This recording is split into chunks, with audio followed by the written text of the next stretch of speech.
Welcome to Live Daf, your online Daf Yomi Shir.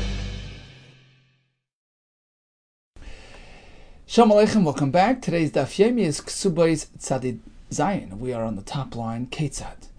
We're speaking about a widow, an almana, who's about to sell some of the departed husband's assets to provide for her mezonos needs. How does she go about it? All at once, day by day, annually? Ketzad Meicheres. Amar Rabbi Doniel, Bar Rav Ketina, Amar Rav Huna. So this is Rav Huna's opinion. Meicheres, how often does she sell? Achas l'shnei masar chodesh, once in 12 months. So it's a lump sale, one per year. Whatever she anticipates that she will need the coming year for food sustenance, for mezonos. But the buyer of these properties will not give her a lump sum amount at once, because perhaps she won't need all that, and the rest belongs to the Yisayimim. He gives her once in 30-day installment for the next 30 days. So he purchases the amount which is equivalent to a year's worth of support, but he only provides once a month for that month. Rabbi Yehuda Amar, Rabbi Yehuda differs with Rav Huna. Mecheres l'shisha chadashim. She sells once in 6 months for the next, half a year. And likewise, v'leikeach mefarnes achas l'shloshim yom. The buyer provides a monthly stipend for that month. Tanya kavasei Rav Huna. We have a price in support of Rav Huna. It's a once-a-year sale. Meicheres l'shnei masar chodesh, an annual deal. The buyer provides a monthly installment. A right of Rav Huna. It's annual. Tanika will say the Rav Yehuda. We have a price in support of Rav Yehuda as well. It's a biannual type of deal. Meicheres l'shisha chadashim. V'leikeach mefarnes achas l'shloshim yom. Amar meimar. Hilchasa. What's the conclusion? Halacha l'maisa. Meicheres l'shisha chadashim. Once in 6 months. V'leikeach mefarnes. Once in 30 days. Achas l'shloshim yom. Amar le Rav Ashla meimar. What happened to Rav Huna's opinion? That it's an annual sale. To Rav Huna Mai. What about that shita? Amar le, he says, Lo yishmieli. I haven't heard that opinion. Kaleimar, meaning to say, Lo yisvirli. I don't go with that opinion. Bo'omine merav sheshes. The following question was presented to Rav Sheshes. Mecheres l'mezonos. Suppose an almana sells off some properties for her sustenance. Comes the day, she decides to collect her ksuba as well. Can she go ahead and retake those properties? Retrieve those very properties from the buyer that purchased them from herself. So she sold them for mezonos. Well, I have another claim against the Yisayim ksuba. I'm going to go back and collect the properties back for the ksuba, because I have a right to claim ksuba, and all my departed husband's properties are committed to that ksuba, including the property that I sold to you for mezonos. Could you go back and take that same property for the ksuba?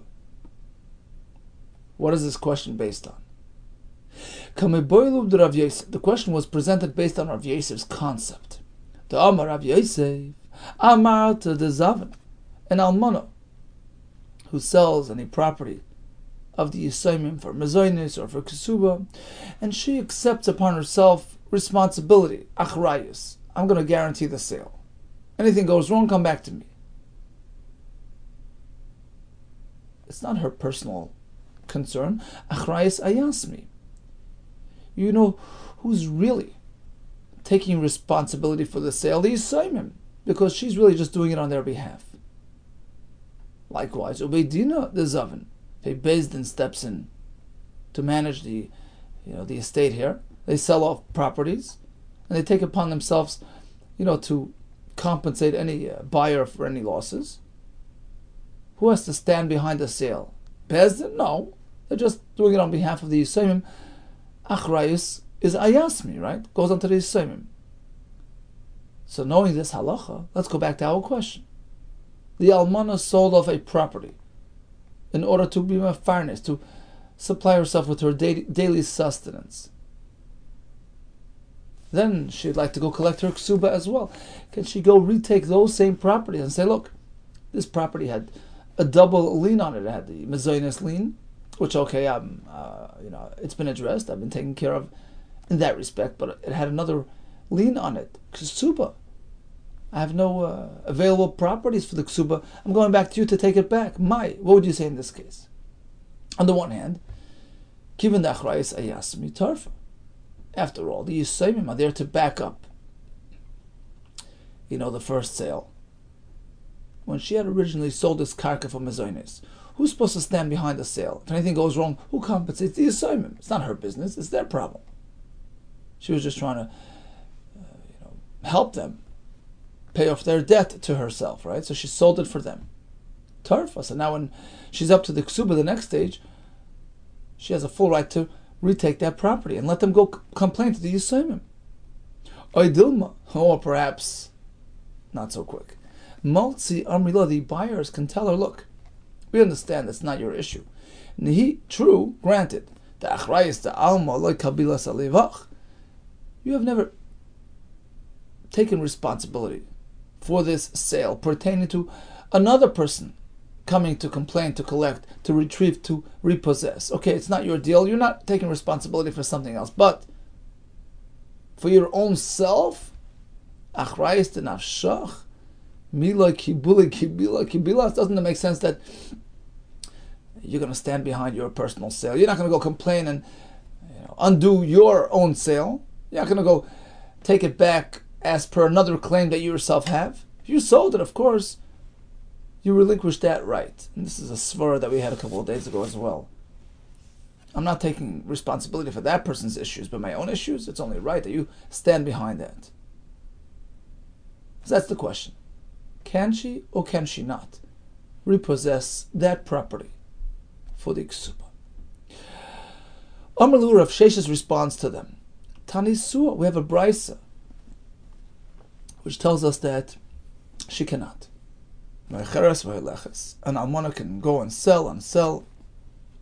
Ad kedei ksubasa, she sells for mezonos until she only has enough available property to provide for her ksuba. V'semechlon, that's something that she's going to be relying upon. Shetig b'ksubasa minashar, which allows her to collect her ksuba payout eventually from whatever's remaining behind. Only because it's free and available and unsold. Shema Mino, we hear from this halacha, shira in, only if she left something behind, she can access that for the ksuba. But loy shira, but if she hadn't left anything behind, everything was sold, she can't go back and complain and undo the sale, retake it for the ksuba. It would seem that this indeed is the halacha. No, says the Gemara. Perhaps strictly, halachically speaking, she has a full right. V'dilma, perhaps the Bryce is just discouraging her from doing that. It's not good practice.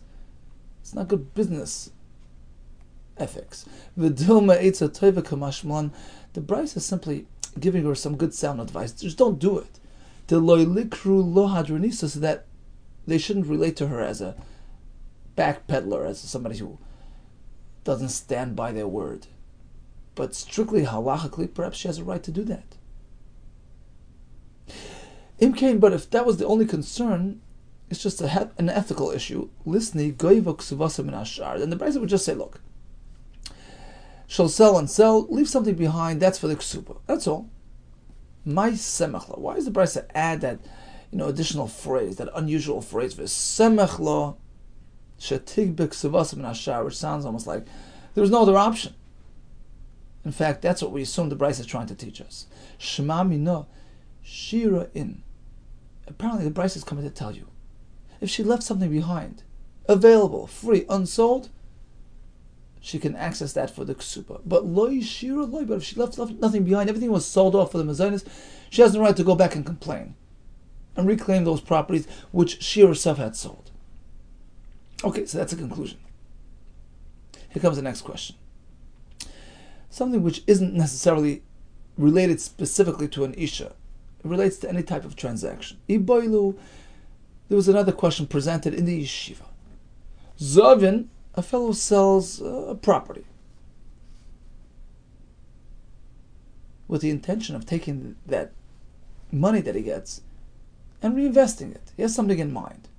It turns out the fellow that offered him the next deal is no longer interested, in which case this fellow no longer needs this money and he wants his house back. He wants to sort of revert back to the original status. He wants to reverse the sale. What would you say in this case? Hadri Zvini? Do we reverse the sale? Or perhaps you can no longer cancel the sale. The sale is done. Tashmai comes it right.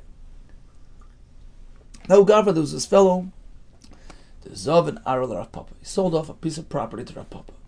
Why did he sell it? He needed the money for another investment. It's Trichel Ezuzi. What for? Why did he need the money? Limiz Ben Turi to purchase, to purchase some oxen. L'soif, it turns out Lo Yitzrichle, he didn't need the money. The farmer backed out. No deal. He wanted his house back. The house that he sold to Rav Papa. What happened? Rav Papa willingly gave him back the land. Apparently, you can reverse the deal. Answers the Gemara, Papa, he was a great tzaddik. You can't bring a right from him. Lifnim Mishur Sadinu David, he was going the extra mile, beyond the letter of the law, but perhaps, according to strict halacha, there's no need to return his money. Toshma, here comes a raya. Dahu Batsarta, there was a sudden spike in wheat prices. There was some sort of famine, a shortage of supplies. The Hava ben Arda in this town, Naharda. Everybody's scrambling for money to afford the high prices. Everybody sold their mansions. Ultimately, a shipment of wheat arrives and flooded the market. Prices dropped. They don't need all this money. They want their houses back. Rav Nachman tells them, look, according to the din, yes, the apadni, the homes go back to their former owners. Apparently, when a seller had sold with a certain plan in mind, with the intention of using the money for a certain thing, and it was unneeded, you can go back on the sale. It would seem that Rav Nachman is espousing that view. No, says the Gemara. Perhaps the story was a bit different than what we think it was. It was a mekach tos. It was a mistaken transaction. Not that the circumstances changed after the sale, but during the actual time of sale, there were factors. There was sufficient reason for the seller not to want to do the sale to begin with. So, even though you only found about it later, but unbeknown to him, he shouldn't have made this sale. There's no need. There was wheat right around the corner. That's a mekach tos. And of course, that allows him to cancel the deal. Hosam nami zvini bitos hav. It so happens to be that in that specific case in Nahardo with the wheat, it was a mistaken transaction. Why? The Gloi Milsa turned out 10 minutes later, it was revealed, it became known a bit after that sale that the Arba, that the ship or the ships, Be'akuli, in the depths of the rivers, Havokaim was sitting in the depth of the river there. Rashi says there was some flooding, it was high tide, and the ships which generally come to the shore was stranded in the middle of the river, and it was unknown to them. Had they have known that there were ships waiting, a ship laden with wheat, they wouldn't have hastily rushed to sell their homes. It was a mekach tos. That's a totally different type of case than a fellow who sells and then changes his mind due to new developments in the marketplace. That's a mekach tos. Of course it's but. And in fact, we have a support to this theory. Because based on this teretz, we will fully understand the next conversation. Hainu the Amarli. That explains why Rami Bar Shmuel told Rav Nachman, who allowed them to reverse the deals, he told them, look, be careful. Imkain, if you can allow this to be cancelled, you're going to create difficulty in the future. People are not going to want to deal with these people if they can just cancel their real estate deals at a whim. That was his concern. And Rav Nachman says, no concern. Amar lei, atu kol yoyma batzorta shchicha. Do you think, this batzorta situation, this famine, this, spike in wheat prices is a daily affair. It's something that was so concerned. It happens once in a blue moon, so they're not going to, ruin their reputation, if I allow them to cancel a deal upon this type of, situation. Amar Levi, he responded, yes, actually, Bartzarta ben Harda mishkach shechicha natan Harda. This type of Bartzarta situation is very common. Be careful, and perhaps they should just forego this right because they want to keep their good business standing, good reputation. Don't want to present themselves as deal cancelers. Bottom line is, it's clear that we are speaking about something which is common. And Rashi says, in fact, it is very common for the ship to be stranded in the middle of the river there. And apparently that's what he was referring to when he said it's mishkach shicha. This refers to the mekach tos aspect of what happened. Because as Rashi says, how common is it for the other type of circumstance to present itself? Meaning they sold it, at the time of sale, no wheat in sight, and suddenly, a couple of days later, wheat arrives. And it turns out they don't need this abundance of money. The prices dropped. How often do we have a development which changes the equation after the fact? It's something that is unlikely. That's uncommon. The fact that he referred to it as something shchiach, something common, it's more likely we're speaking about a mekach tos type of situation. That actually during the point of sale, there was wheat nearby, the ship was stranded in the middle of the river, and that's why he was concerned about allowing them to cancel the deal, because that's something that happens all the time. Don't create this type of precedent. So in fact, we're confirming our theory that in Narda we were dealing with a mekach tos situation, a mistaken transaction, and therefore it has no ramification on our shaila, which was speaking about a different type of case where a person sold, and after the sale, some new development developed itself, which preempted his need for money, and that's the question: do we allow him to go back on the deal?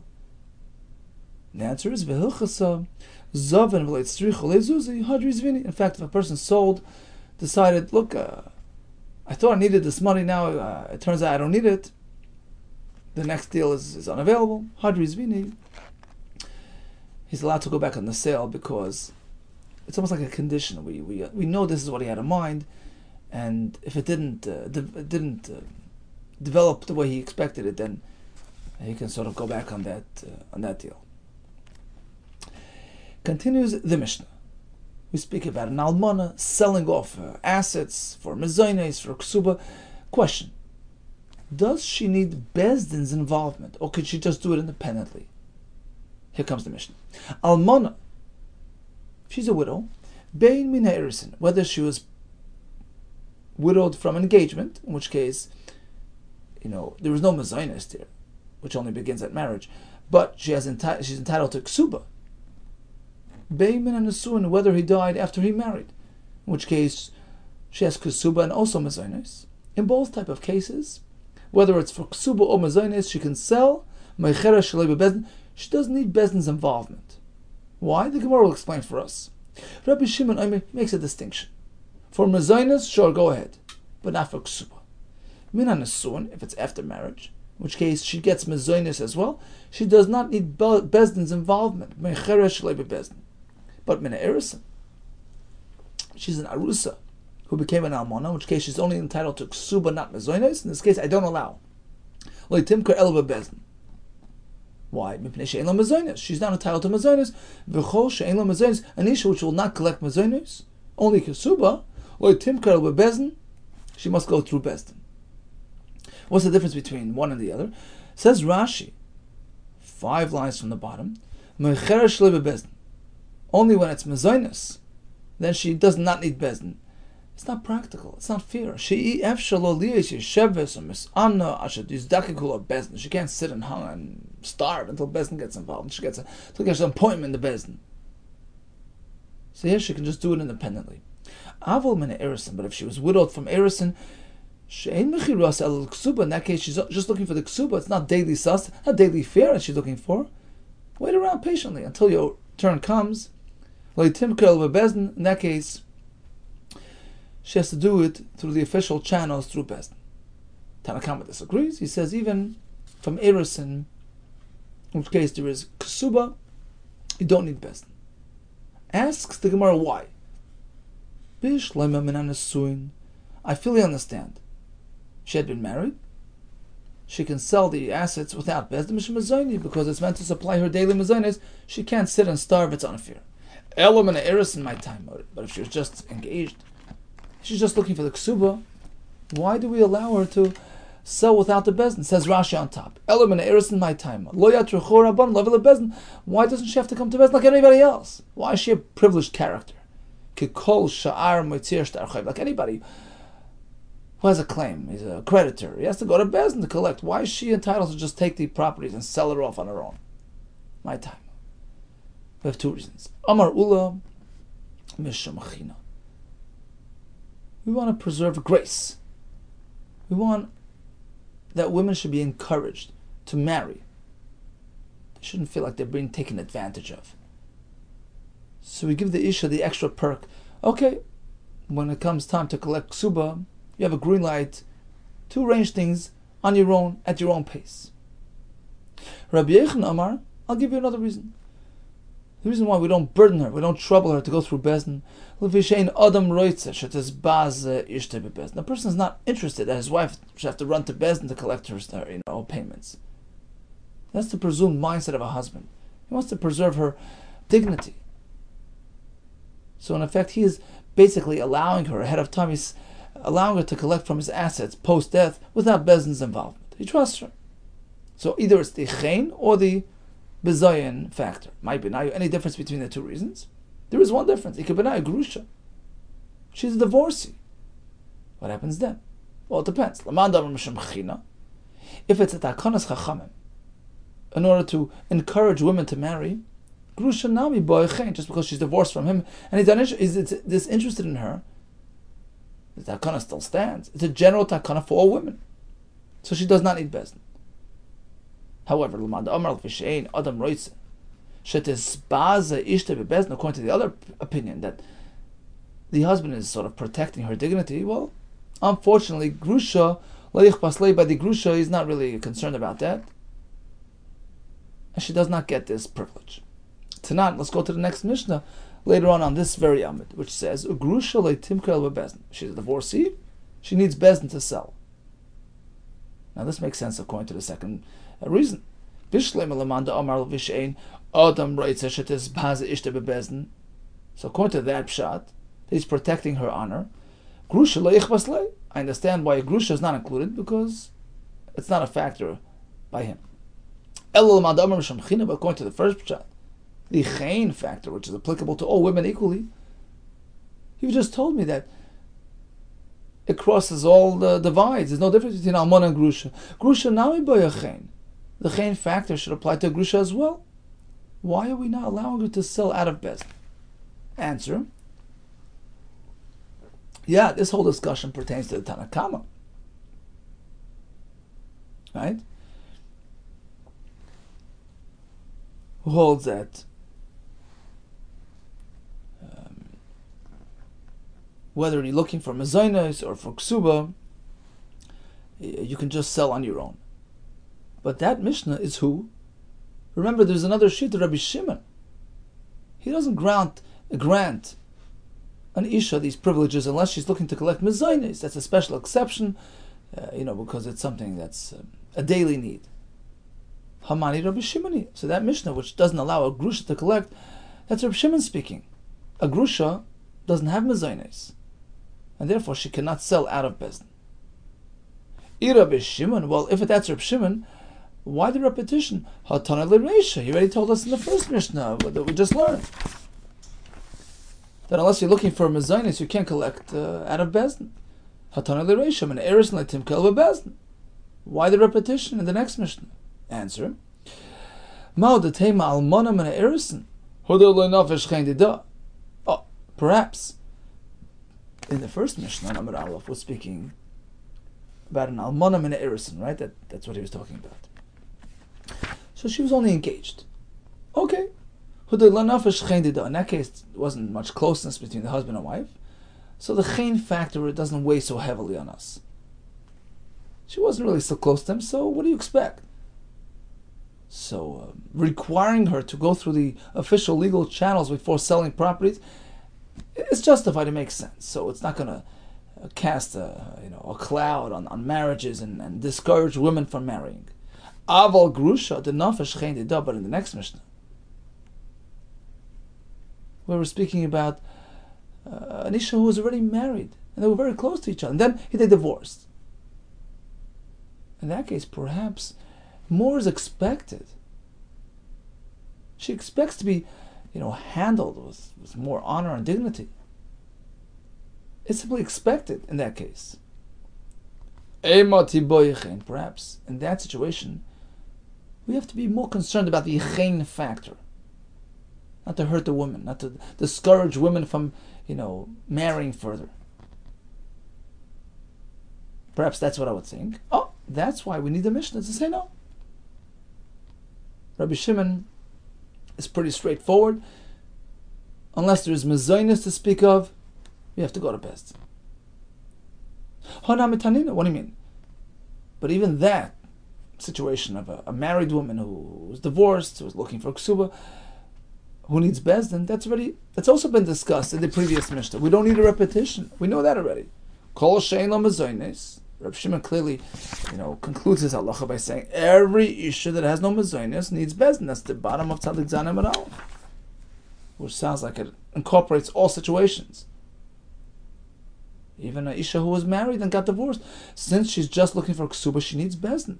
So again, the question is, why does the next Mishnah, further down today, this Amid here, have to make reference to the same halacha again? We assume lasuya maya. What does it come to include? Lav lasuya grusha, perhaps the grusha. So why the repetition? No, says the Gemara, look, actually not. It's coming to teach us a side halacha, a sidebar, so to speak. Lasuya migureshes v'eni migureshes. Good Rabbi Zeira. It's coming to teach you a brand new halacha.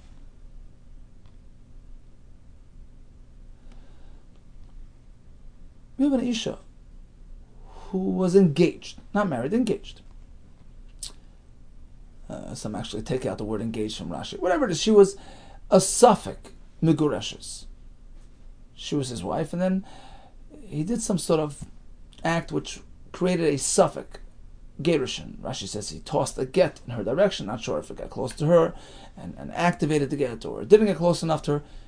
So she's a migureshes v'eni migureshes, in limbo. No man's land. In and out, right? Migureshes v'eni migureshes. And what does Rabbi Zeira tell us? Amar Rabbi Zeira, Kol makam she'amru migureshes v'eni migureshes. An Isha who's sort of stuck now.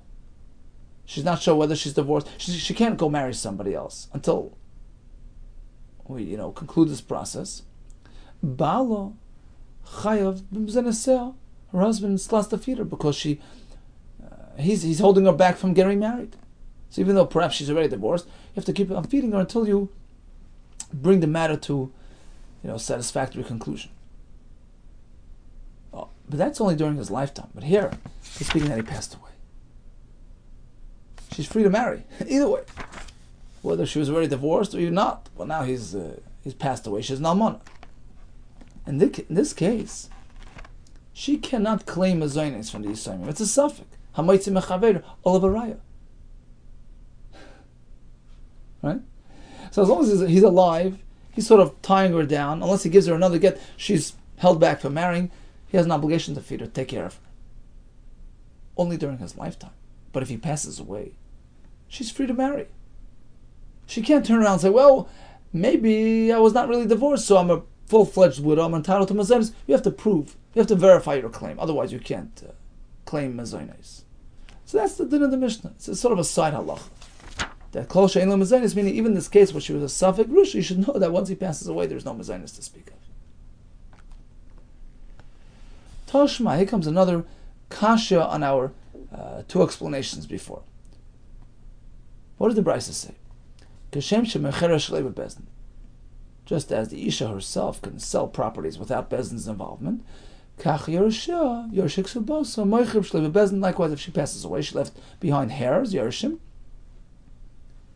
who are accessing her ksuba, or activating her ksuba claim instead of her. They can sell off the properties of the Yisayim without Bezdin's involvement. End of halacha. Let's analyze this brisa in view of the explanations we offered before. This makes sense, according to that opinion. The reason why an Isha is entitled to sell on her own, because husband is fully okay with that. He doesn't want her to run around and embarrass herself. Okay, so that applies to her kids as well.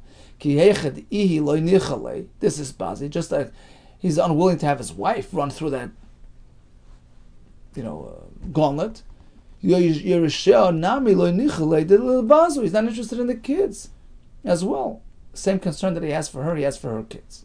So it makes sense that they get that exemption as well.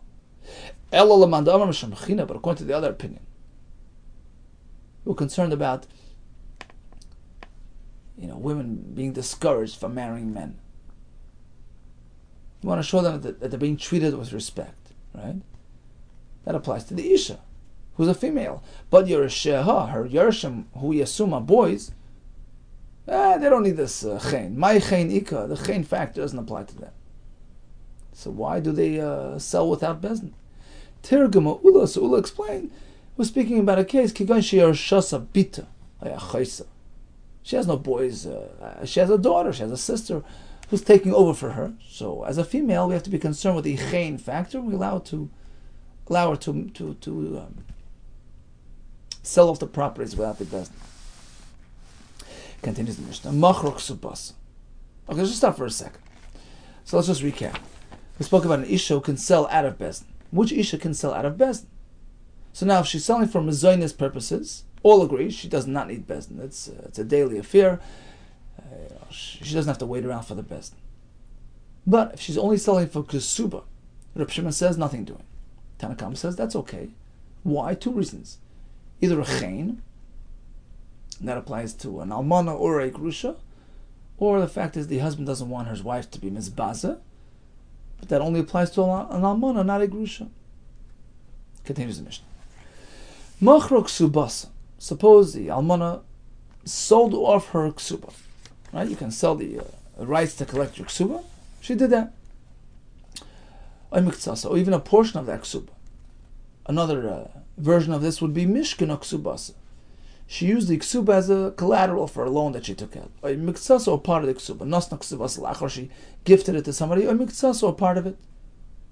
In all these cases, once she started collecting the ksuba, she stops claiming mezainas. It's as though she took the entire ksuba, even though just part of it was taken. Now, she no longer has mezainas rights. And this is Reb Shimon speaking. No mezainas, only ksuba. Well, go to bezdin to sell, for the rest of the ksuba. V'chachamim aimrim mecherasi afilu arba v'chamisha ba'amim. So first of all, chachamim hold that even when you're selling for ksuba, even if it's in 5 installments, a bit today, a bit tomorrow,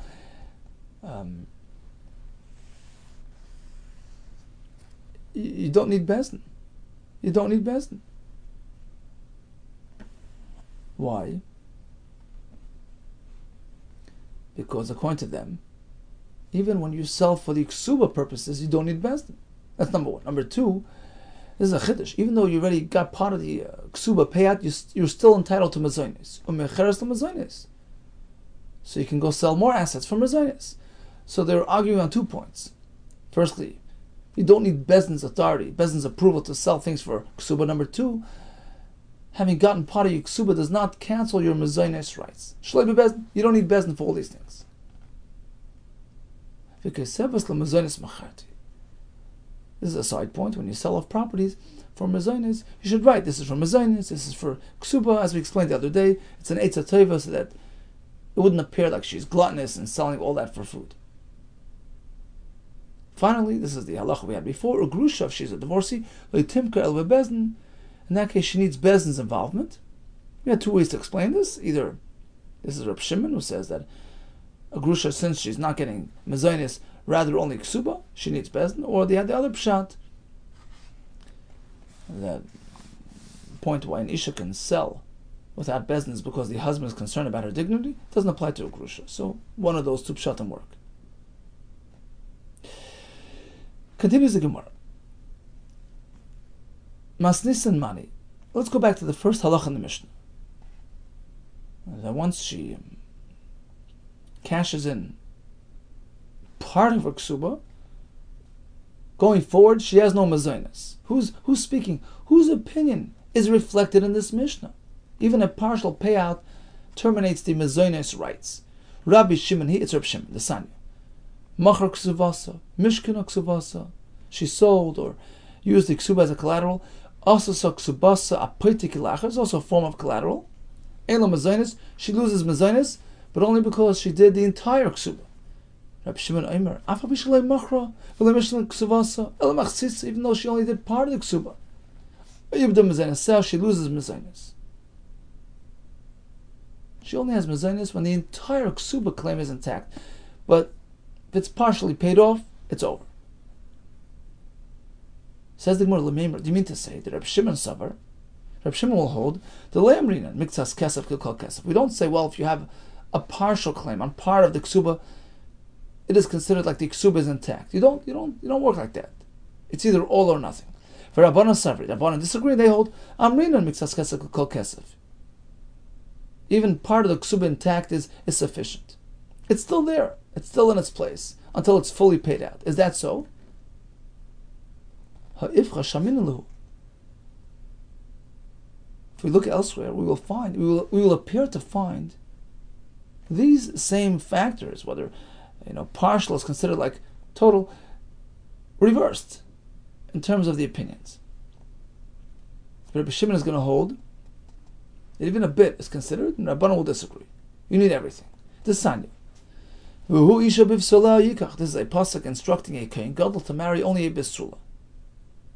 Prat the begeres shekalu b'sula divrei Meir. According to Meir, once an isha turns a begeres, so it's 6 months into adulthood, she's already a full-fledged adult. In which case the b'sula membrane sort of shrinks. She's lacking the full-fledged b'sulim, so even though it's still partially intact, that's not enough. You need everything. So here Rabbi Meir requires everything. A bit is not enough. And Rabbi Shimon is going to say a bit is enough. That's just the opposite of their opinion in our Mishnah. Rabbi Lezer, Rabbi Shimon, machshirim begeres. They say begeres is perfectly fine for a kohen gadol. Even partial basulim is enough. That seems to be inconsistent with our Mishnah. Answers the Gemara, no. In reality, it's perfectly in line. Like this. Hasam bekroi pligi. The machlekes by the besula to the kohen gadol is based on how to expound on the drashas of the psukim. Rabbi Meir Savar, let's start with Rabbi Meir. He holds besula, and the pasuk would just say the word besula, not bibisula. It could have just said simply besula. Afilu mitzas besulim. It indicates even a partial besulim is okay. Exactly as the Rabbi Meir, the Tanakam, and our Mishnah would say. Even part of the ksuba still intact is considered there. And she's entitled to mazonos. So besula would mean even part of the besulim. But the pasuk doesn't stop by the word besula. It says besuleha. Besuleha, that's adding. Ika kula besulim. You need everything. A full-fledged membrane. But the pasuk doesn't stop there. It says bibesuleha to teach us another halacha b'kedarka in shalai kedarka, even if only if the issue was encountered in the conventional way, but in the irregular way, shalai kedarka from the back, that's not something which makes her unfit for the kohen gadol. So Rabbi Meir's starting point was that, besula means even a bit. Similar to our Mishnah, a bit of the ksuba is considered a ksuba. Rabbi Lezer, Rabbi Shimon Savri, they work differently. Besula, if we would only say the word vu'isha besula, shlema mashma, a full-fledged besula. It's got to be all there. Which matches their opinion now, Rabbi Shimon's opinion now, Mishnah. Unless the ksuba is fully there, it's not reckoned with. So the starting point is full. Pasuk continues. Instead of besula, it says bibsuleha. Bisuleha means afilu mixes besulim, even partial besulim, like a begeris was lacking a bit in the besulim. That's okay. Why did the pasuk say bibsuleha? Shehu kol besuleha kayamin. She needs everything there. Bein b'kedarka, bein b'shlei kedarka. Even if she was physically engaged in an irregular way, that's also a psul for the kohen gadol. So that's the conclusion of Rabbi Shimon. Let's recap today's daf. So an almana can sell off properties from a zaynis once a year, or according to the other shita, once in 6 months. Lekech provides her a monthly installment. She can sell and sell until she has just enough available assets for the ksuba, because if she sells further, she can't retrieve those properties. By the way, we learned that if a person sells off some property with the explicit intention of using that for a future business deal which did not work out, he can go back on the deal. Does an isha need Bezdin's authority, Bezdin's certification to allow her to sell properties? Well, if she's doing it from a zaynis, Rashi explained, no, we don't make her go through that process because you can't make her wait for that. But if it's just for ksuba, Reb Shimon says nothing doing. Tanakama says that's okay. She can do it without Bezdin. We had one reason is the chayin reason. We want to encourage the women to marry. We give her this perk.